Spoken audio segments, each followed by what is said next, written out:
আলহামদুলিল্লাহ খুব ভালো। এখন একটু ব্যস্ততা কম। ক্যারিয়ার স্টার্ট হয়েছে আমার ফিল্ম থেকে। আমি যখন ফিল্মটা স্টার্ট করেছি তখন আসলে মান্না ভাই মারা গিয়েছিলেন, মানে শুরু একটা গান করে। তারপর অনেকটা সময় গ্যাপ গিয়েছে, পরীক্ষা দিয়েছি ম্যাট্রিকের, এরপরে সিনেমাটা শেষ হয়েছে। আসলে যদি বলি তাহলে শুরুটা অভিনয় দিয়েই, বড় পর্দা, আর দেন হচ্ছে মডেলিং, বিজ্ঞাপন যেটাকে বলি, বা র্যাম্প হোক। তারপরে গিয়ে আমার নাটকে আসলে অনেকটা পরে গিয়ে আসলে এতটা সময় দেওয়া হয়। আমাকে যখন কেউ জিজ্ঞেস করে যে অপূর্ণতা কি আমার মিডিয়াতে, কিছুই না। এখন কি অপূর্ণতা, সবই তো মানে একটা জীবনে পেয়ে গিয়েছি।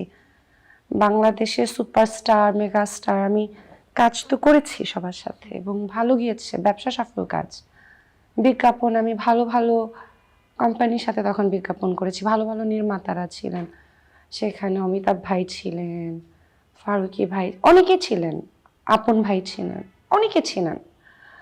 মডেলিং যদি বলি সেখানেও অনেকেই ছিলেন। সো আমার না আসলে প্রত্যেকটা ফেসই আমার জন্য কেন যেন লাকিলি ভালো হয়ে গেছে। আমার আসলে ফটোশ্যুটের ছবি কোনো অফিসে গিয়ে বা পার্সোনালি গিয়ে অডিশন দিয়ে আমার কাজ করাটা লাগে নাই, আমার হয়ে গেছে।